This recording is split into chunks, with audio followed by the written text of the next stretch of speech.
취재기자가 지금 연결이 되어 있습니다. 취재기자 연결해서 4월 4일 오전 열리는 윤석열 대통령 탄핵심판 선고와 관련해서 좀 더 자세히 알아보겠습니다. 자, 김영수 차정기자 나와주시죠. 네, 헌법재판소에서 관련 소식 전해드리겠습니다. 조금 전에 헌법재판소의 공지가 나왔습니다.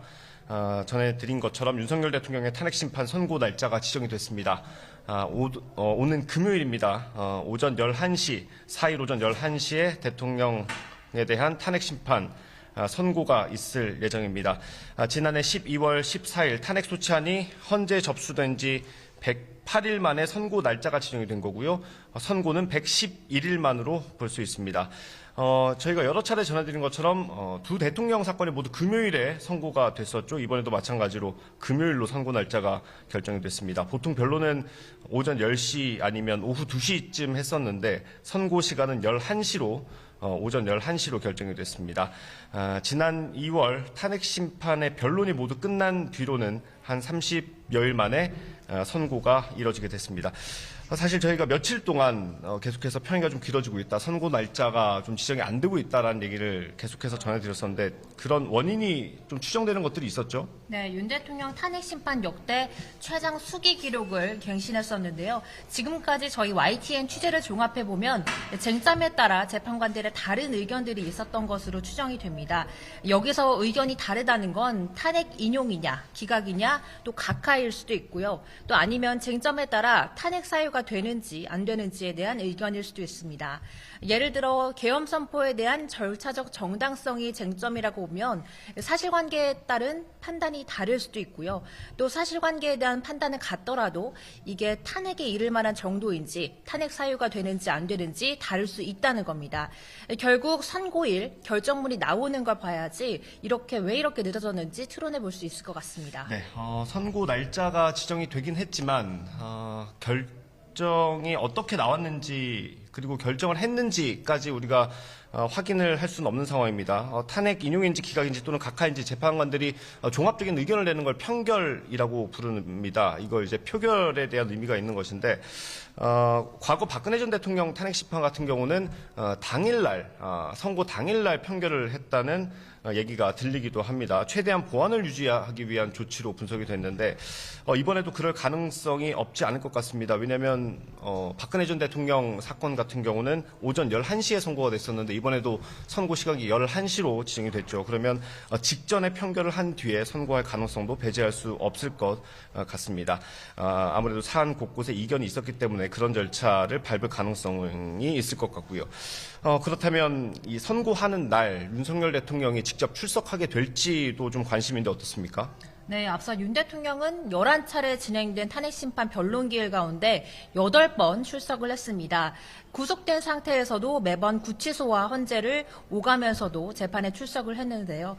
그런데 지난 8일에 석방돼서 지금은 용산 한남동 관저에 머물고 있습니다.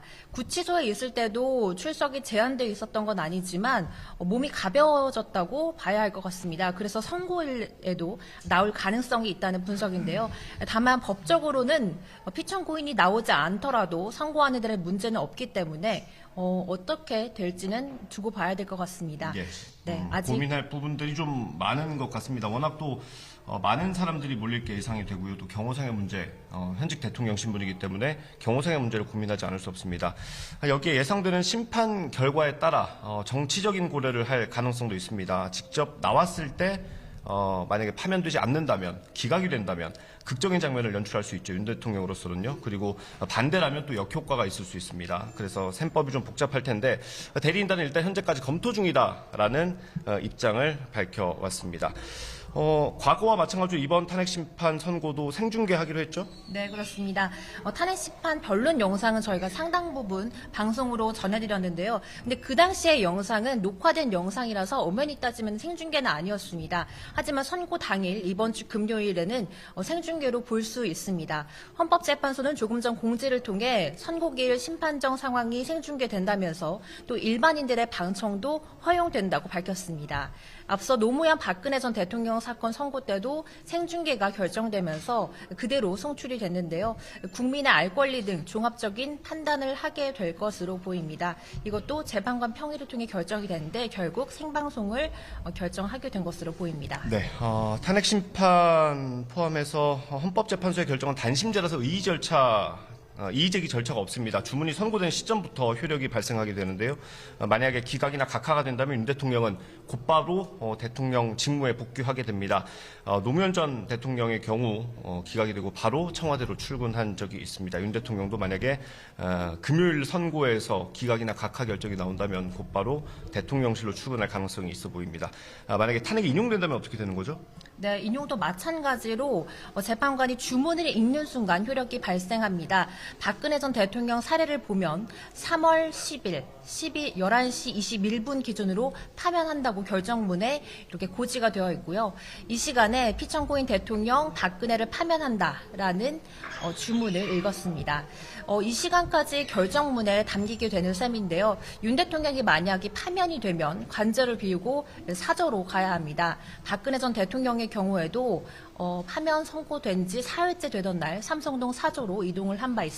네, 오는 금요일입니다. 4일 11시 윤석열 대통령에 대한 탄핵 심판 선고 기일이 잡혔습니다. 지금까지 헌법재판소에서 전해드렸고요. 상암동 스튜디오 나와주십시오.